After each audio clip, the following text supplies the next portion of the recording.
Грециядағы ардактуу караулдун алмашуу расими.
Караулдарды алмаштыруу расими ар кандай болот? Кореяда өкмүш сүрдүү дүңгүрүк доолбастар менен Сеулду алмашканын көргөм. Өзүнчө эле бир чоң тоом. Мурдагы Советтер Союзундагы караул алмаштырууда болсо мультфильмди элестетет мага. Корея, Түндүк Кореяныкы дагы ушундай мультфильм алмашуу. Американыкы Орто Зар мультфильмде эмес, булардыкындай абдан эркинде, булардыкы өзүнчө эле бир кызыктай болуп көрүнүп атат. Мага Грециянын армиясы албетте гректер өтө согуштан тарыхый согушка бай. Булар Перс, Египет, Түрк, белгилүү Александр Македонский, Искендер Зулкарнайн деп коебуз биз.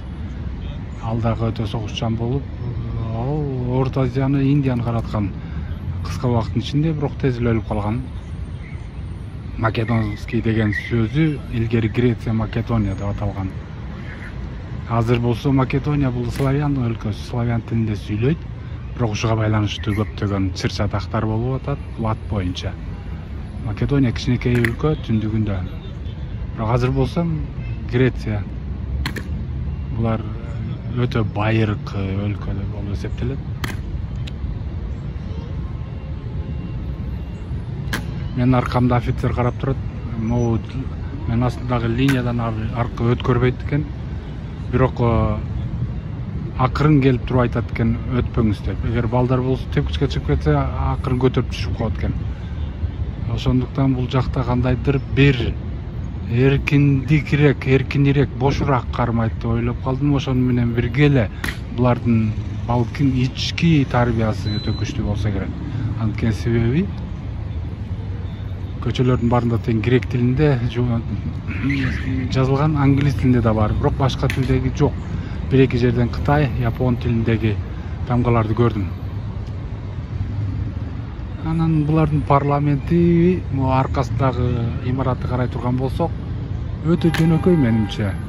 Чөп жөнөкөй, абдан кооз имараттардын фонунда бул имарат өкмөттүн имараты эмес деле, кандайдыр бир ташталган барак сыяктуу каралбай калгандай болуп элес калтырат экен.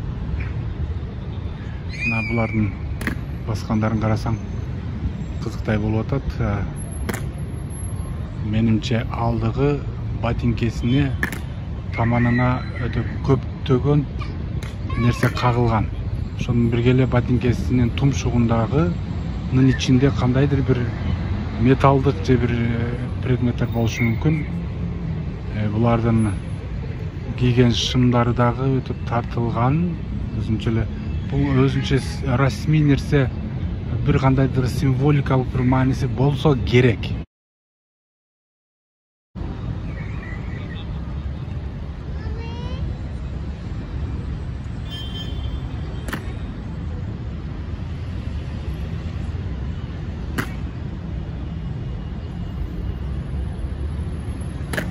булар көпкө турган жок.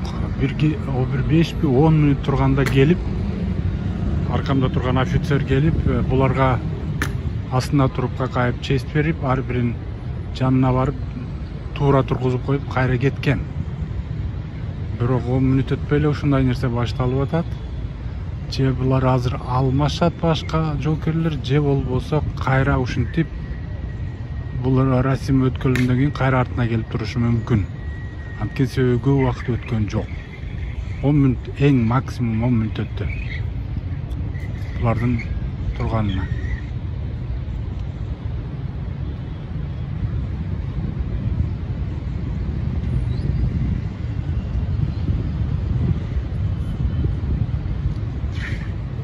Аркасында, солдаттардын аркасында турган жаткан эмес Спартанын шлемин кийген киши жатат. Ал чалкасынан жатып, таштын үстүндө, башы болсо шалкайып, жерге түшүп калыптыр. Буттары сүрөлүп, ал ким? Ал уктап жатат же бөлүк. Ал ким болду экен? Тубалдын боорунда жазуулар болсо, Андрони Рифанен,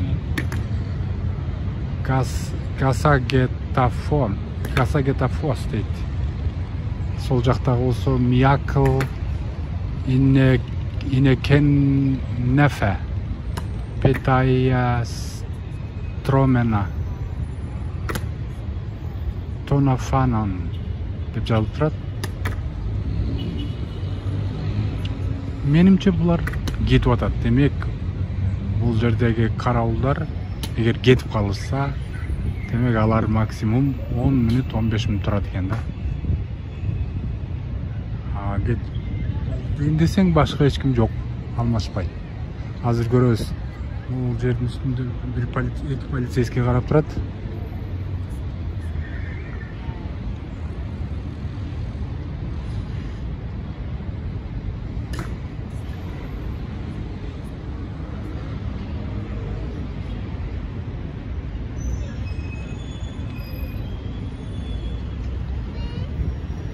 Астынан офицер өтүп кетти, анткени себеби могу жолдор менен басат экен. Бул туптус, бирок мультфильмде болуп баспайт экен, мындай жай эле басып барып, азыр өзүнүн ошол жердеги кадимкидей эле басып кете берет экен. Аябай тырышпай эле биздикиндей. Тырышкан себеби, биздикилер тырышып баскан себебинин да бир өзүнчө философиясы болсо керек. Балким ал эмнени билдирет болду экен, мен билбейм. Тырышып басканда өтө тарбиялуу болуп кетет дегенге негиз жок, анткени себеби советтик армиянын жоокери катары айта алам, тарбия бизде жок болчу негизи. Ошол жерде согушкан көптөгөн башка улуттун элдери, эгер согуш болуп кетсе, башка өлкө менен, эгер шанс болсо ал жактан качып кетмекпиз, чынын айтканда. Анткени ал жакта бизге карата мамиле оң эмес болчу. Жапайыраак армия болчу. Бирок албетте орустарга өтө жакчы, анткени алар өз өлкөсүн, өз тилин, өз мамлекетин коргоо деген патриоттук сезим аларга чоң күч дем берип, алар ошондой эле алар офицерлер тарабынан чоң колдоо тапкандыктан аларга жакшы болду. Эгерде биздин мисал үчүн кыргыз армиясы баарыбыздын кызыкчылыгыбызды эске алып, баарыбызга ушундай таза армия болсо, албетте ал жерде кызмат кылуу чоң сыймык да, күч дем да берет деп ойлойм. Бирок андай баардык кызыкчылыкты карабайт го биздин армия, биздики жасалма армия болуп жатат. Бул балким майда анча-мынча ички иштер үчүн керектүү. Эгерде кошуналарыбыз менен каршы, эгерде Кудай бетин ар кылсын, Кытай же башка Россия менен согуш боло турган болсо, армия эч нерсе жарабай калат. Алмашкан жок. Алар кайра келип ушундай болуп туруп калды. Он жарма келип кайра кетип. Арка жакта бирөө эскертүү берип кетти.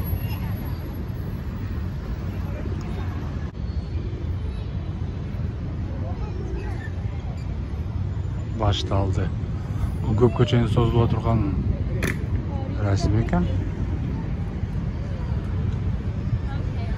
жоокер, офицер окшойт анысы. Гректердин кээ бири кара тору болуп, түркчө перстерди элестетип келет экен. Демек, контактындагы чоң таасири бар окшойт. Бирок буларды эгерде силер Европа эмесиңер десең, буларга ал жакпайт. Өздөрүн Европа, түштүк Европа эли катары эсептешет булар. Чынында эле Греция түштүк Европа, Европанын бешиги деп айтсак болот. Анткени бардык европалык маданияттардын, алардын идеялык фундаменти, философиялык фундаменти мына ушулардын ата бабалары баштаган. Экөө бутун тийгизеткен дагы. Астында толтура металл кагылган экен. Кайкы болду экен. Бул жака бизге келеби. Бул жакта элдер карап турат. Жылар түшпөйт го бу жерден. Бирок булардын мына бир бутунда турду. Жай койду. Синхронизация, мисал үчүн, Орусиянын аскерлеринде так эмес. Булар эркинирээк экен, таптакыр башкача деп айтсак болот. Ошого карабастан, булар жүздөрүндө мындай чыңалуу байкалып турат. Демек, булар жөнөкөй жоокерлер эмес, бул жак атайын даярдык менен келишет. Анткени ушунча синхронизация ушундай аткаруу өтө кыйын. Анын үстүнө буларда көптөгөн элементтери бар экен. Би сыяктуу көптөгөн элементтери. Биздики болсо анчалык көп элемент эмес. Команданын негизинде оңго, солго тегерен деген команданын негизинде эле аткарыла берет. Бул жерде болсо команда берген эч ким жок.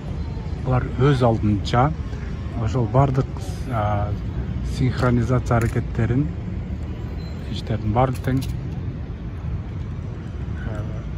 командасы жок аткарып атышат.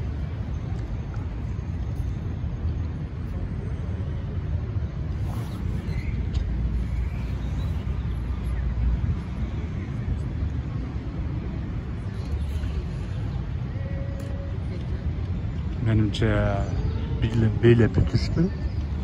Азыр ошол жерге туруп калат, офицер келип туруп барын түздөйт.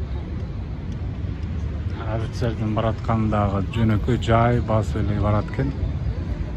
Эч кандай понт жок, мындайча айтканда. Адам катары эле барып туруп түз турган. Мунусун түздө. Буттарын кадимгидей эле кайра коюп кетет экен. Демек, алар 15 мүнөт сайын алмашпайт экен булар. Булар кандайдыр бир 10 мүнөт өткөн сайын жанагындай кыймылдарды жасап кайра ордуна келип турат экен. Демек, алмашуу мүнөтү 1 саат жандан ашык болсо керек. Азыр так ушундай эле оңдоп түздөө иштерин экинчи солдат менен жасайт. Кадимкидей контакт болот экен, бир нерселерин байлап атат. Bir nerselerdi айтып атса керек.